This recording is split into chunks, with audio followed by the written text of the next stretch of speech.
Sir మధ్య మధ్యలో మీరు 2-3 సార్లు మీకు కోపం వచ్చింది, అలిగారు అని బాగా వినిపించేది నిజమా? ఏ సందర్భం ఏంటి?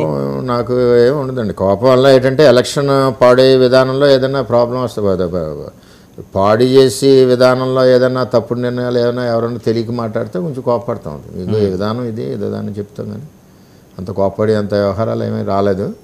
డిస్కషన్లో చెప్తాం. ఒకవేళ డ్యామేజ్ అవుద్దాం అనుకోండి, మీరు నిర్ణయం చెప్పారు కరెక్ట్ కాదని చెప్తాం, ఏనాపోతే కొంచెం గట్టిగా చెప్తాం. అలాగే వాళ్ళు మనకి ఏదైనా చెప్పినా మనం పాజిటివ్గానే తీసుకుంటాం. ఒకవేళ మనం చేసేది కూడా ఉండొచ్చు కదా, అన్నీ కరెక్ట్గా ఉంటాయని ఉండదు కదా. సార్ గీత అండ్ టీము లేకపోతే వైఎస్ఆర్సీపీ కానీ జగన్మోహన్ రెడ్డి గారు లాస్ట్ మినిట్లో వచ్చి అక్కడ ఆవిడకి ఇచ్చిన హామీ, ఆవిడకి ఇస్తానన్న పదర ఆఫరు, ఇవన్నీ కూడా టర్న్ అయినవి, కొంతవరకు పాజిటివ్ వచ్చింది. ఈవిడైతే ఇక్కడ మన కళ్ళ ముందే ఉంటుంది, ఈవిడ మినిస్టర్ కింద ఉంటుంది, మంచి అవకాశం అని అనుకున్నారట. నిజమా? కళ్ళ ముందు ఉండడం అన్నదే నేను ఏకీపించండి. ఆవిడ ఉండదండి. ఆవిడ ఇప్పుడు కూడా అడుగుతున్నాను. ఆవిడ ఒక ఊరు వెళ్ళామని ఇప్పుడు మీకు ఫోన్ కాల్లో చెప్పమనండి, 5 ఏళ్ళు ఆవిడ వెళ్దండి. ఆవిడ కూడా కోనసీమ నేటు, ఇక్కడ కాదు. రెండోది ఏంటంటే అసలు జగన్మోహన్ రెడ్డి నగ్గుతాడని పేటాపని ప్రజలు అనుకుంటే ఆవిడకి డిప్యూటీ సీఎం ఇస్తున్నాను అనుకోవచ్చు. నవ్వుకున్నారు. అది ఏదో ఇతనైనా అక్కడ ఆవిడకి డిప్యూటీ సీఎం ఎక్కడి నుంచి ఇస్తారండి.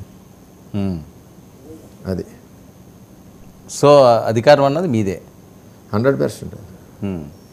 అంత తక్కువ అంచనా వేస్తున్నారా అని? ఏమండి, శ్రీకాకుళం దగ్గర నుంచి అటు ప్రకాశం వరకు వన్ సైడ్ ఎలక్షన్ అండి. 96%, 97% సీట్లు మేము కొడతామండి. ఇప్పుడు ఉమ్మడి తూర్పుగోదావరి జిల్లా ఉంది, 17 సీట్లు తెలుగుదేశం పార్టీకి వస్తాయి. అలాగే మన ఇక్కడ ఉన్న పశ్చిమ గోదావరి ఉంది, ఒక 2 సీట్లు పోతాయి, బ్యాలెన్స్ టీడీపీకి వస్తాయి.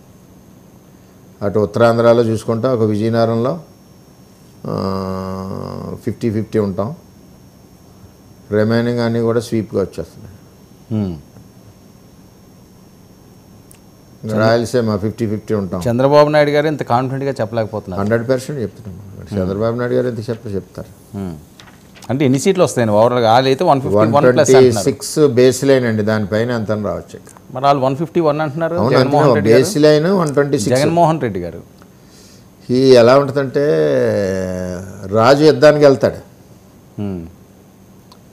సైనికులు చనిపోతుంటారు. 174 మంది చనిపోయారు, 155 చనిపోయారు. ఆఖరి సైనికులు ఎవరో వంగ గీత, యుద్ధం లాస్ట్ రోజు. ఆవిడికి ఏం చెప్పాడు, ఈవిడ కూడా కత్తిట్టి తిరగదాము, వాళ్ళందరూ చనిపోయారని కౌరు తెలుస్తాయని చెప్పి నీకు సైన్యాధ్యక్షం చేస్తాను, డిప్యూటీ అధ్యక్షం చేస్తానంది. ఈయనకి అసలు సైన్యం ఉంటే కదా, యుద్ధం ఓడిపోతున్నామని తెలిసి జగన్మోహన్ రెడ్డికి 154 మంది సైనికులు చనిపోయారు.